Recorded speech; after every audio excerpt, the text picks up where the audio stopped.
Josh Pate has predicted Ole Miss to make the SEC title game over Georgia.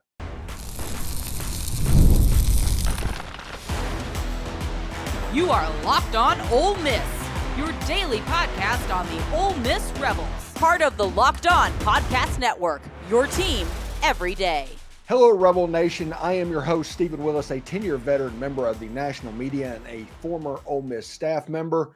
On today's Locked On Ole Miss podcast, we dive into Josh Pate from Late Kick Podcast, picking the Ole Miss Rebels to make it to Atlanta and the SEC Championship to play the Texas Longhorns, even over the Georgia Bulldogs. We'll explore more why Josh Pate believes that Ole Miss can achieve this and what the Rebels need to do in their first year in the expanded SEC to get there.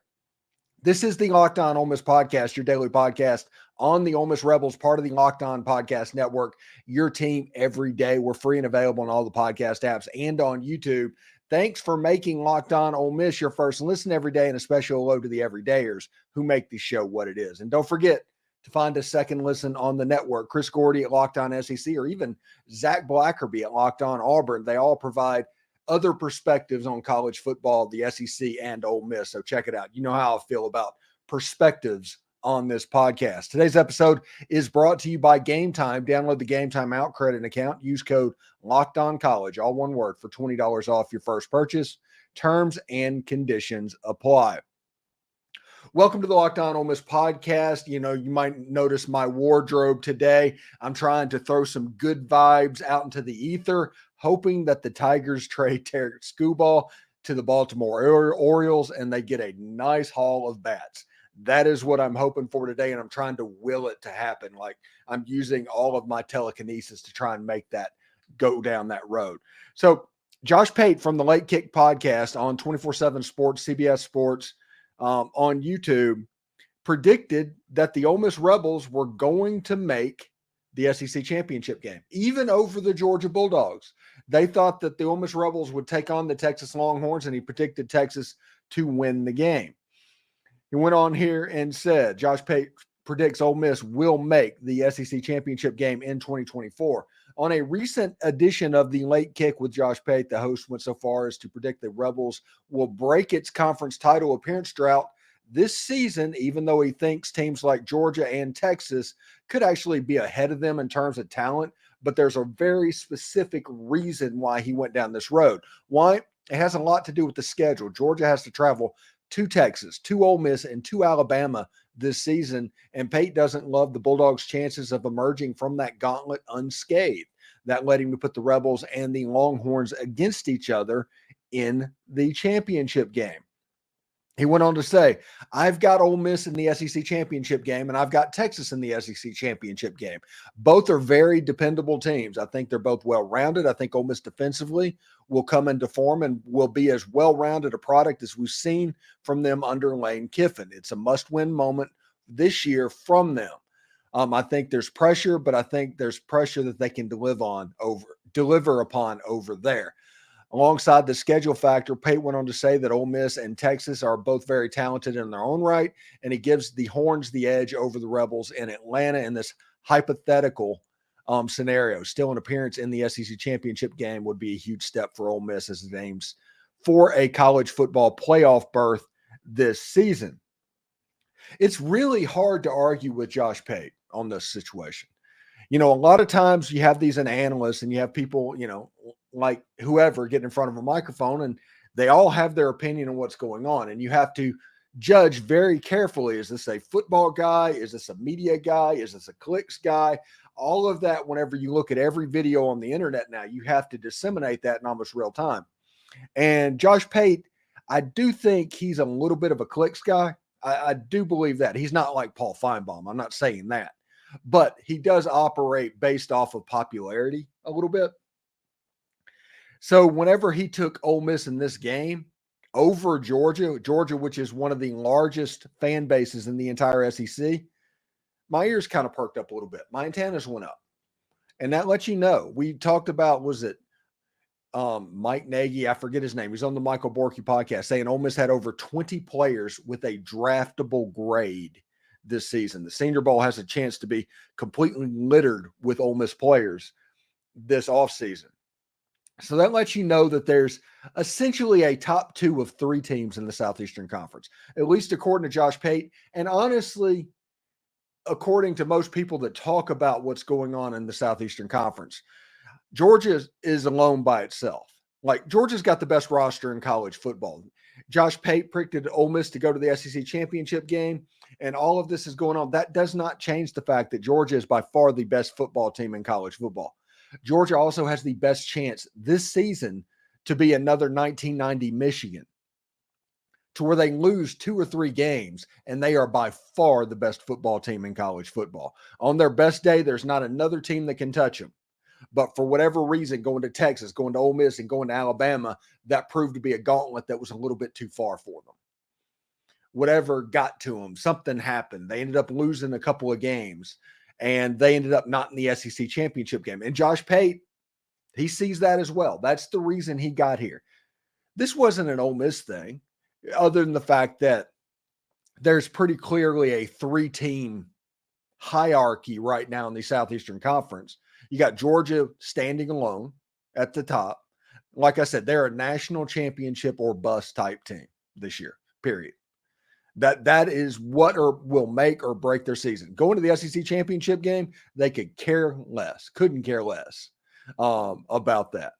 They want to make it to the playoffs. Doesn't matter where they get to the playoffs, and go all the way to the end. That is their goal. They want to hold up that big trophy at the end of the game. That is Georgia.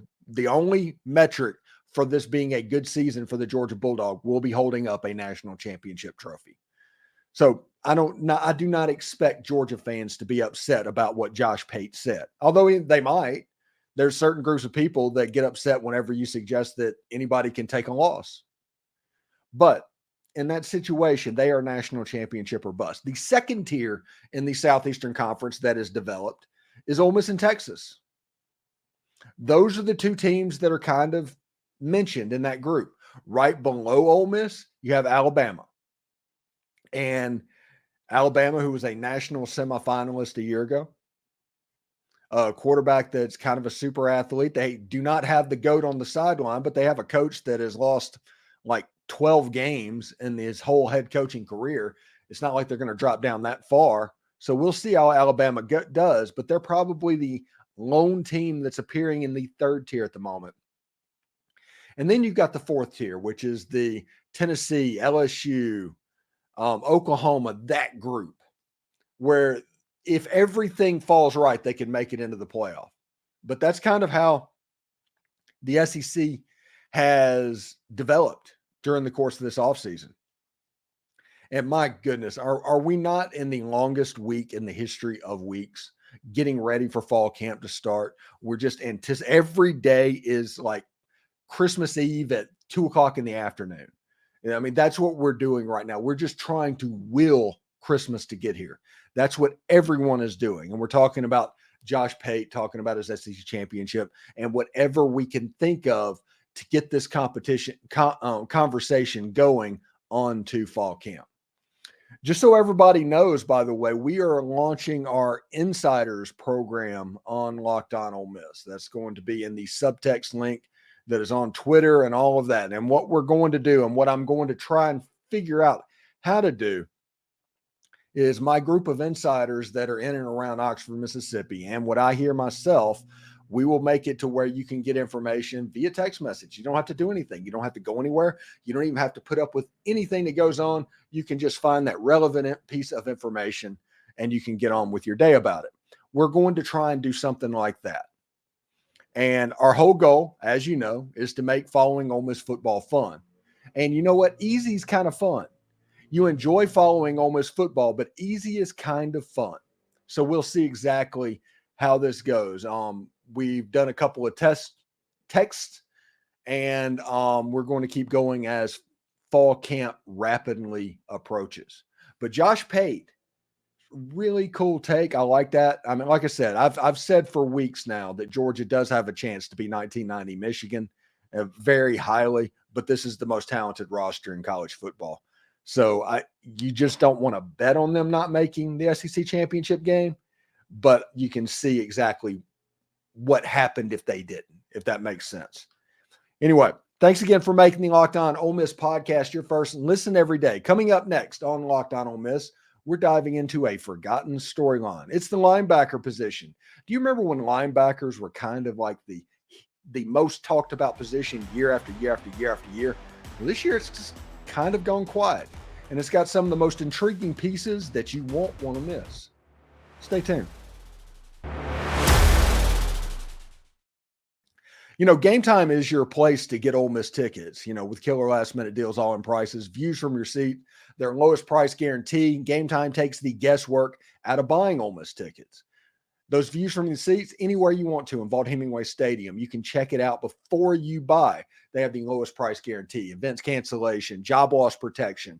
Take the guesswork out of buying Ole Miss tickets with Game Time. And with this being the most anticipated season in Ole Miss history, I might be able to help you out with tickets. Listen to this. Download the Game Time app, create an account, and use code LOCKEDONCollege, all one word, for $20 off your first purchase. Again, terms apply. Create an account, redeem code LOCKEDONCOLLEGE for $20 off. Download the Game Time app today. Last minute tickets, lowest price, guaranteed. Are you watching Fox Sports or ESPN on your TV all day? Have to turn down the volume with all of that shouting? Make the switch to Locked On Sports today. It's a free 24-hour sports streaming app channel program for you each and every single day to bring you the biggest stories without all of that screaming. Locked On Sports Today brings you can't miss analysis, opinions, and news, all streaming 24/7 on YouTube or the free Amazon Fire TV channels app, part of the Locked On Podcast Network, your team every day. And there's still time to join the Grove Collective and help Ole Miss football be elite. You can go to thegrovecollective.com and join today. As far as those streaming channels, there's 2 more channels that are slated to open before football season, one of them being an NFL-based channel from Locked On and one of them being a college sports-based channel from Locked On. So you'll be able to see yours truly on the big TV and this streaming channel as well. So it should be a lot of fun. So we're going to split this up. We did the Josh Pate thing where he made the prediction that Ole Miss makes it and ends the drought and gets to Atlanta. And we're going to talk about the future of the SEC championship game and that in the third segment. But right now, I do want to talk about the linebacker position. And this is interesting to me. For starters, Pete Golding, who is the defensive coordinator, is a linebacker coach. So he has a vested interest in the linebacking group. He has brought in Zach Arnett, a former head coach at Mississippi State, a linebacker coach guru. He is probably the best assistant linebacker coach in the entire nation. And he is a master of the 3-3 stack. Pete Golding does a lot of 4-man front stuff. He does do some stuff 3-man front with a jack, but it's a little bit different than the 3-3 stack. Okay. What I'm saying is Zach Arnett adds to Ole Miss's defense this year. He does. It's just he makes the whole defensive unit a little bit better. And because of that, you have to look at who is going to be in the room. Let's look at returners to start off with. And you have Khari Coleman, who's coming back, who has been a forgotten guy during this whole offseason. Even people that's listening to my channel know that he slips my mind more than he doesn't. I mean, it could be brain surgery type stuff, but I think it's just he kind of quietly goes about his business. He's a good player, but he goes about his business. He transferred to Ole Miss famously from TCU, where he played defensive end, played with his hands down, which is relevant with Suntarine Perkins, who is another linebacker that Ole Miss has. And LSU a year ago decided to try and make Harold Perkins into a true strong side linebacker. It kind of failed miserably. And now they're just going about to try and figure out how to make this guy be an effective pass rusher and things like that across the edge. So Ole Miss is probably not going to try and shoehorn Suntarine Perkins into a linebacker position this year. I think he will play some. I think you will see him as the second linebacker a little bit. He needs to put on a little bit of weight. We are all waiting on that as well. Super athletic guy. Next is TJ Dottery. Not TJ Dudley, TJ Dottery. He changed his name. Linebacker that showed up in the Peach Bowl a year ago, ended up playing a large part of the game in Cedric Johnson's jack position to the point where you didn't notice that Cedric Johnson was gone. And TJ Dottery played that very well. Now, Ole Miss has brought in Princely and Monmielen. Ole Miss has other options as that as well. But TJ Dottery is probably going to slot in to one of the linebacker positions as well.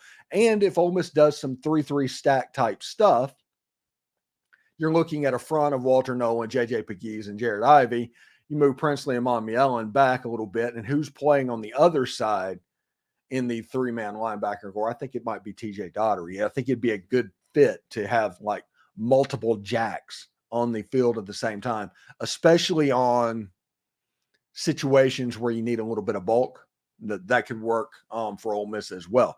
I like TJ Dottery as a player. On College Football 25, he just shows up. He just does. And I like the whole land shark thing that they do. And yeah, it's a really cool game. But TJ Dottery is a guy that I'm expecting to play at a very high level this year.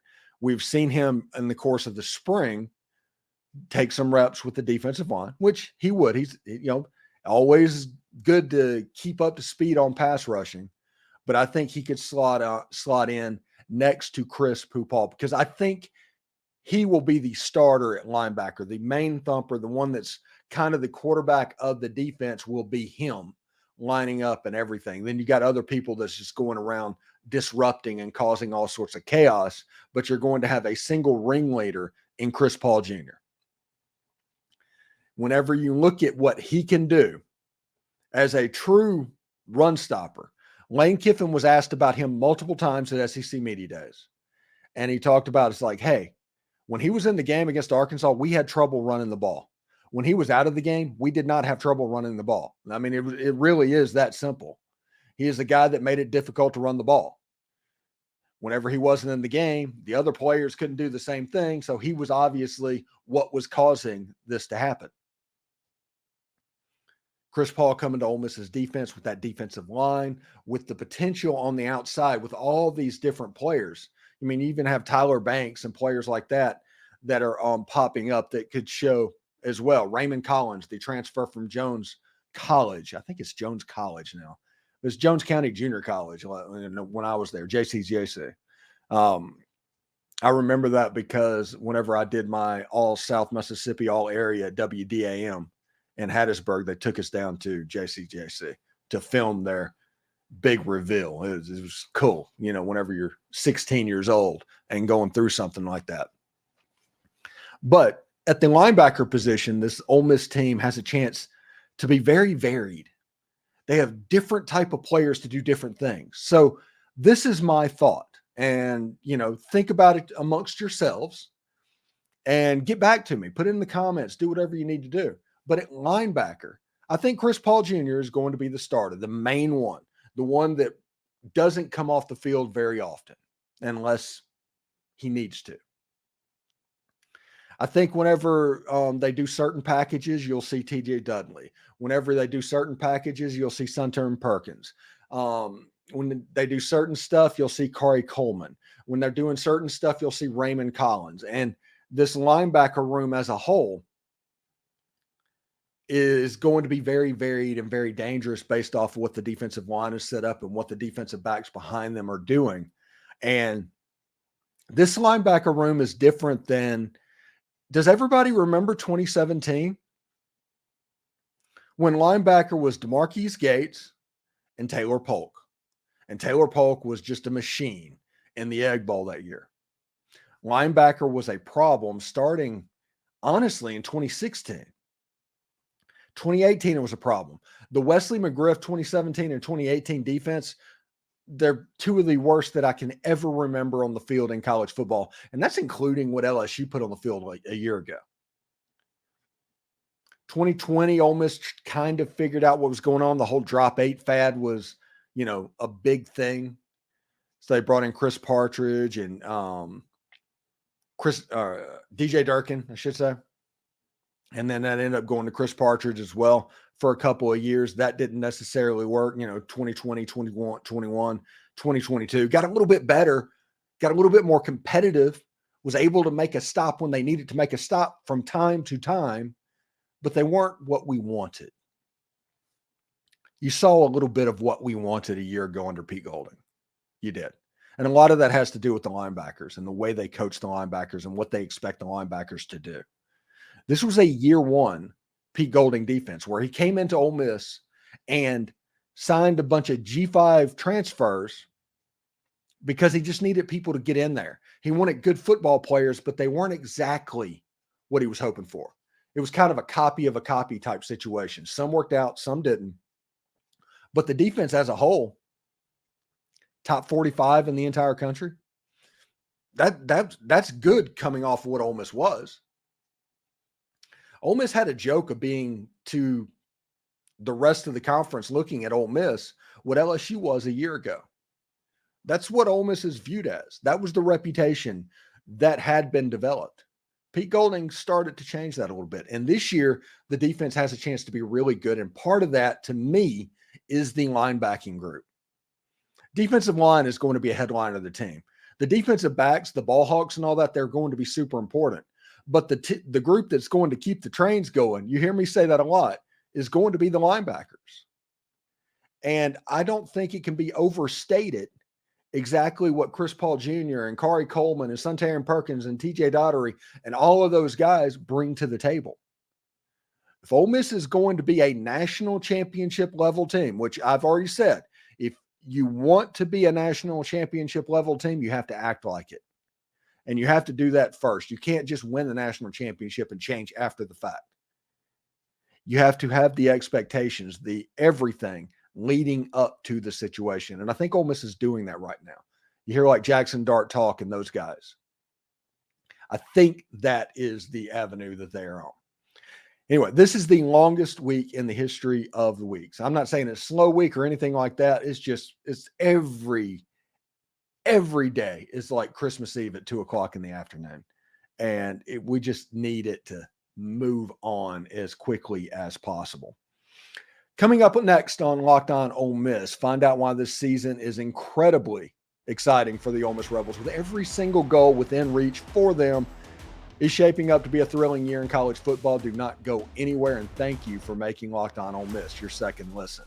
So don't go anywhere.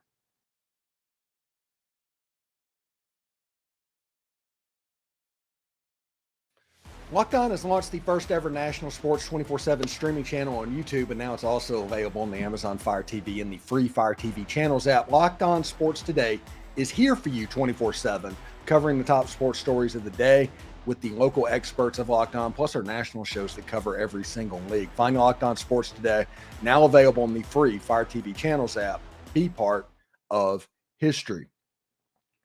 Really interesting stuff. I enjoy talking about the linebackers and like to think about what the linebackers could be for Ole Miss this season, especially with this being such a defensive line heavy team.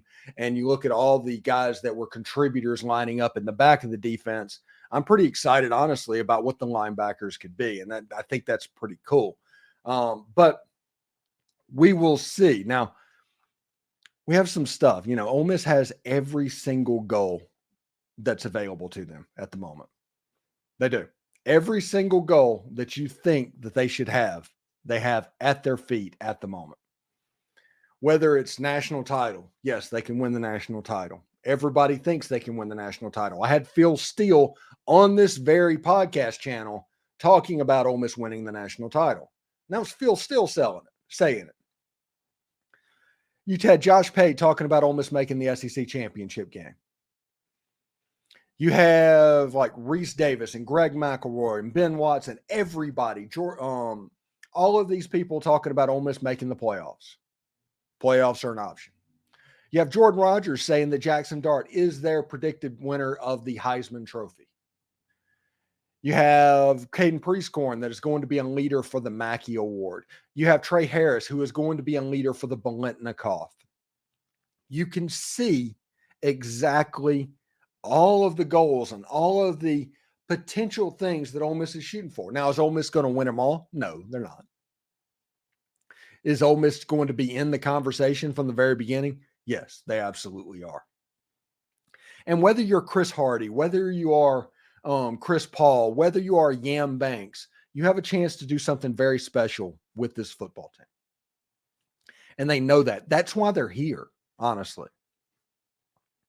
Jackson Dart did a fantastic job recruiting players in the transfer portal. Got him to Oxford. Bugged Princely Amon Allen until he got here. Bugged Walter Nolan until he got here. All of that stuff, Jackson Dart did that as a terrific salesman. Why? Because he believes, as a player on the inside, that he believes that he can win all this. He has convinced other people to believe that as well. It's one of the reasons that everybody that is worried about culture on this transfer portal class is just wrong. In my opinion, as long as Jackson Dart and JJ Pegues and those guys are the team leaders, these strong-willed, grown men leaders, you're not going to have a problem in the locker room or in culture. You're just not. But what you're going to have, potentially, is the stuff that happens to every team every year. If the wrong injury jumps up and bites Ole Miss, that could derail everything. If, for some reason they decided to change something that just didn't work, that could derail some stuff. But you're not going to be dealing with the talented players. They're talented enough to win it all. They're talented enough to win the SEC. The coaches are talented enough to win the SEC. And you have all of that in your favor. And because of that, every single goal around college football in 2024 is directly at your feet. Now, the last thing I want to talk about real quick is the SEC championship game, because this whole episode was about Josh Pate saying that Ole Miss should make the SEC championship game. I think that the SEC championship game and the ACC championship game and the Big 12 championship game and the Big 10 championship game, they are all on the clock as we speak, because this is why. Let's say that Ohio State plays Michigan in the Big 10 championship. The winner obviously gets a top 4 seed, likely 1 or 2, if we look at the Big 10 and the SEC. And the loser is expected to make the playoff as well. Let's say that Michigan comes into that game at 10-2. They lost to Ohio State. They went 12-0, but they were 10-2 going into the Big 10 championship game. Ohio State wins that game again. Michigan all of a sudden is 10-3 and very bubbly of whether or not they'll even make the 12-team playoff. Now, do you make it to where entrance into the conference championship team is going to supersede everything else? Maybe they do that. But the first time that a team misses the playoff because they lost a championship game is the last championship game that we will ever play. The first time that a team that is slated and deserves to go to the playoff ends up missing out for another conference to swoop in. Let's say a Baylor goes 10-2 and makes it in as a second Big 12 team over a fourth Big 10 team. So there's 3 Big 10 teams in. That's the last championship game that is ever going to be held. The moment it becomes an impediment is the moment they get rid of it. And if you don't believe me, look at everything right now. We are so quick to ditch anything that is viewed as an impediment in this culture that we have at the moment that our head spins. Conference realignment, all of that stuff. Look what has gone on just within college football. And understand that all of this could change. Anyway, thanks again for making the Locked On Ole Miss podcast your first listen every day. We have the most perspectives surrounding Ole Miss sports. It's one of the many reasons why we're the number one Ole Miss podcast out there. So thank you very much for your support on that. But for your second listen, check out Locked On's new venture, the first ever national sports 24/7 streaming channel on YouTube. Locked On Sports Today is here for you 24/7, covering the top sports stories of the day with the local experts of Locked On, plus our national shows that cover every single league. Find Locked On Sports Today, now available in the free Fire TV Channels app. For those of you on YouTube, we're going to send you there right now. Howdy toddy, everyone.